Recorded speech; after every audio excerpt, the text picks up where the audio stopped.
What's up, everybody? Welcome to day 92 of commercial diving school. Today we did our dive to 165 feet using the diving bell. We had to start our day at 3 a.m. this morning.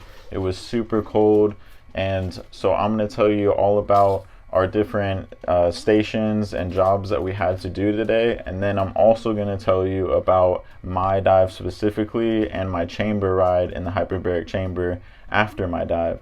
So if you're new to the channel, subscribe, leave a like if you enjoyed this video, and leave any comments or questions for me below. So let's start it off. Like I said, today was our dive to 165 feet.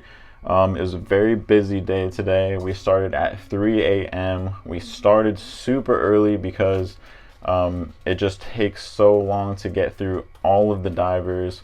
We probably finished like completely by like around 4 something p.m. Like that's how long it took, over 12 hours to finish getting 21 guys through diving 165 feet and the hyperbaric chamber. So when we woke up this morning, we're super cold, but super anxious to dive, and we had only 2 guys dressed out first because there's 2 guys that go on the diving bell at a time.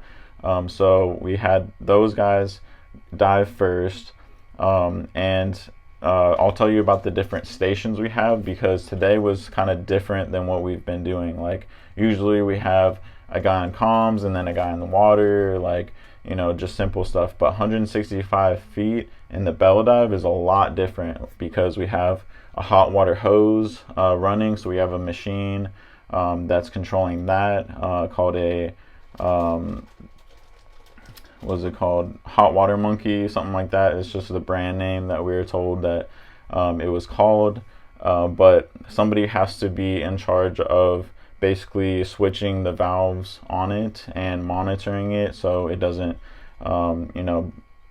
break or something doesn't go wrong with it, because there's 3 lines that come off of it, but we don't need 3 lines because we only have 2 divers. So the lines basically need to be swapped so that we can cut hot water from the divers when they come up, so that we're not sending water to their hot water hoses anymore, because we don't need that when they're on the surface, but we still need the line that's not being used to keep running and keep flowing basically.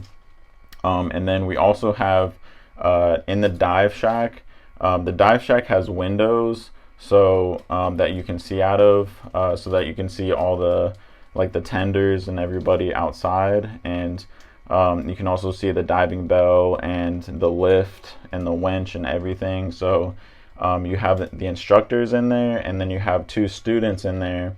The instructor, he basically has everything at his command. He has the 2 students. One guy's on the radio talking to the divers. The other guy is watching the depth gauges and controlling or looking at the air supply to the divers. So he has that at his command, and he also has a monitor that's giving him video feed of the divers' cameras. He's also has the operations to the dive bell cable winch system.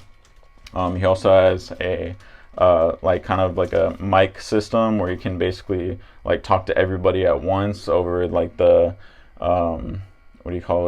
announcement system. So he has everything he needs in there to basically operate and run a dive. So there's those 2 positions for students. There's also the winch that's hydraulically operated. You have to vent it every time you use it. So say the winch is lowering the dive bell from 40 feet to 50 feet. After it lowers and it stops, that pressure has to be vented off for it to operate smoothly. So that's a position that we had. We also had guys helping and learning how to run the hyperbaric chamber. So when the divers came out of the water, they went from 30 feet in the water they got slowly pulled up on their umbilicals, and then when they got topside, they stripped everything off, hopped into the hyperbaric chamber, and had about an hour chamber ride to get them back to normal pressure, normal nitrogen levels. And so you had 2 students helping run that. So everybody has different positions that they need to do. Also for meals today, breakfast and lunch were basically brought down to dive station, and everybody kind of took turns relieving one another so we can all get a chance to eat.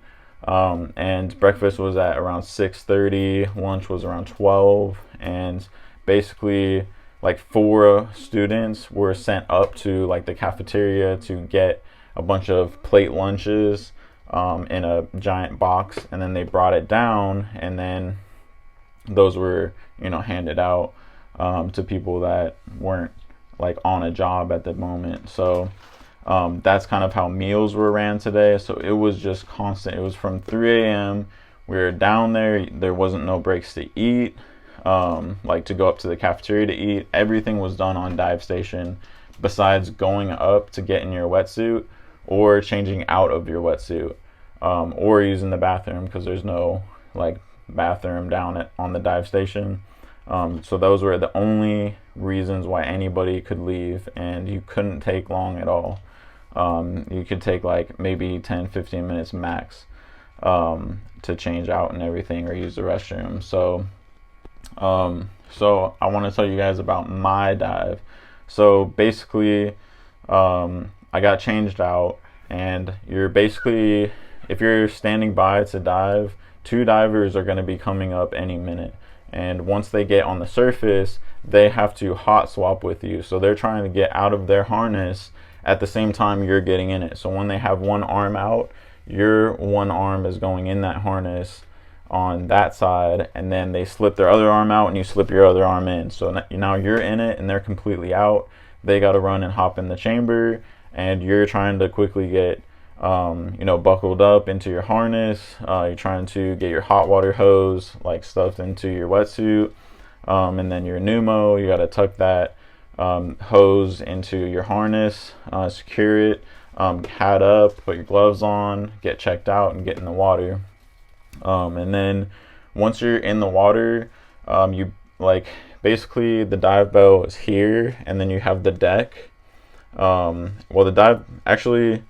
The deck is right here, and then the dive bell was lowered to around 30 feet below surface.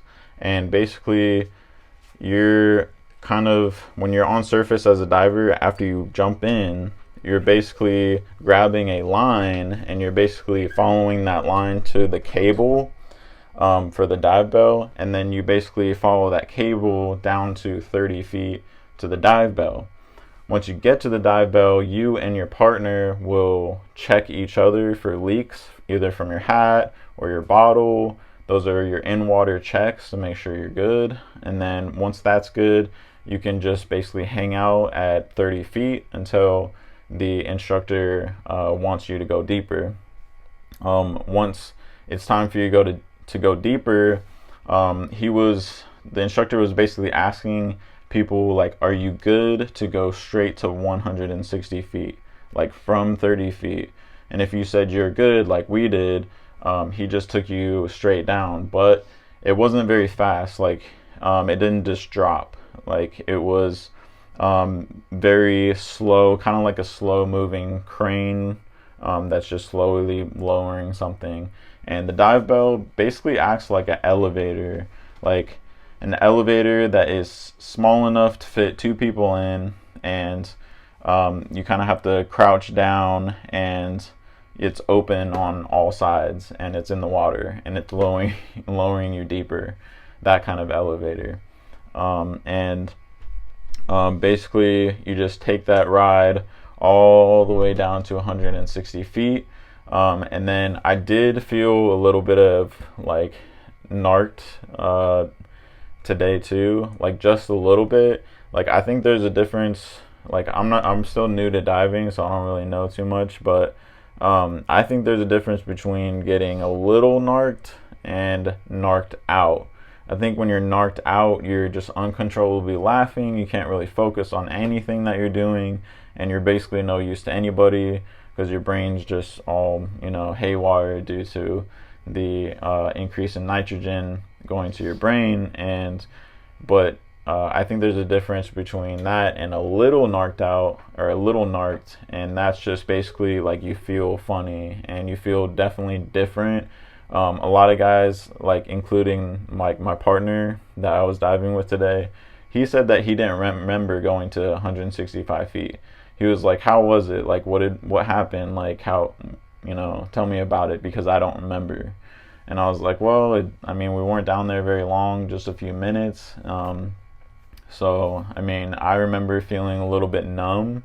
Like I said, on my last dive to 132 feet, I was basically numb to the cold. Like I didn't feel the cold anymore. Like my top layer of skin was just numb to any kind of cold sensation from the water. And today I did feel like my tongue, like one side of it was numb. So that was really weird to experience that, but also kind of cool. You feel really good, especially with that hot water hose. That was heaven. Like everybody was just like so like in love with the water hose, the hot water hose, because it just like fills your suit with hot water. And you would think the hot water stays like in one place and you're cold everywhere else, but the hot water like just spreads throughout your wetsuit. And like if it's not going through your arms, it's probably because your elbows are bent, and you just straighten out your arms and it just flows like down your arms, and you stick it in your bottom wetsuit and it'll go down your legs, and it keeps you warm, and it feels better than going to like a spa all day and having like a spa day. Like it feels better than that. Like it was like so awesome, the hot water hose. But anyways, so after you spend a couple minutes at 165 feet, we basically did a few stops on the way up. You stop at 80, we stopped at 50 for 5 minutes, 40 for 6 minutes, and 30 was our last stop. And basically, when you're in the water, you have two guys that went before you in the chamber that's topside, like literally almost right next to the dive bell where you are. You have a hyperbaric chamber on dive station with two guys in there that went previously.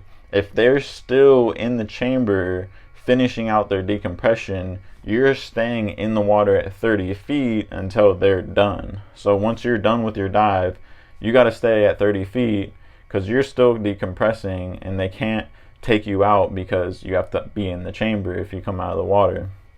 So basically we're waiting until those guys were done in the chamber, and then they said we can basically let go of the bell, we swing free, and then they pull us up topside, and then we take the ladder, climb up, we strip everything off and hot swap with someone else, and then you have guys like helping getting your wetsuit off because you only have 5 minutes. This is a huge thing in diving, especially offshore, where you have 5 minutes to go from 40 feet offshore. I think it's 40 feet, but for us today it was from 30 feet up topside. All your wetsuit and everything comes off, you're in your boxers, you jump into the hyperbaric chamber, they pressurize you down to 40 feet, and you go on oxygen. That's when that 5 minutes stops. So if you're over that 5 minutes, they have to go into tables, like special decompression tables, like table 6, I believe. We learned about that when we were in Jacksonville, when we studied dive charts. But anyways, like our chamber ride was pretty cool. Basically, they said we can bring like a towel and a change of clothes. And so we basically brought that, set that aside so that when we were jumping in the chamber in our boxers, people were handing us our stuff, and me and my partner, and we hopped in. There's outer lock, which is a small portion that you jump into first.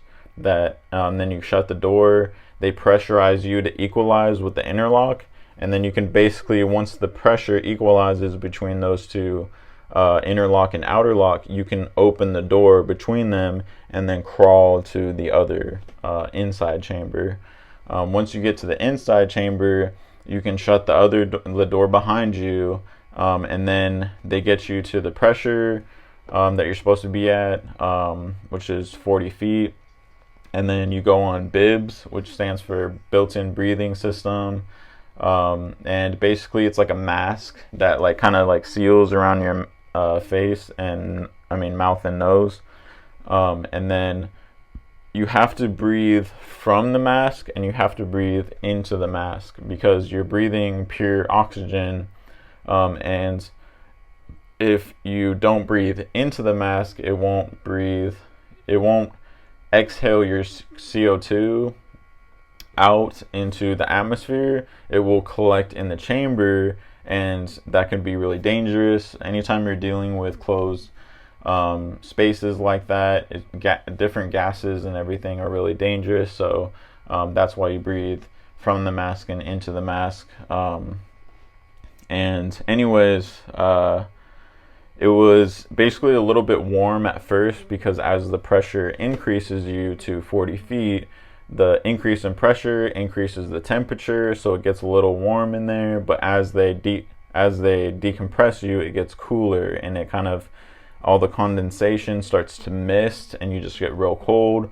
So there is a 5-minute period where you go off of oxygen, and during that time you get to towel off, change into your, basically we had sweats because there's no metal allowed in the chamber. So anyways, we're in the chamber for about an hour, I would say, and it got pretty cold in there, so it was kind of chilly, but it was good to have our sweats and everything. But you're in a chamber that's barely big enough to fit 2 people, and you're kind of like in an enclosed space. So but closed space, like I'm not claustrophobic, so that doesn't really bother me too much, so I was fine with it.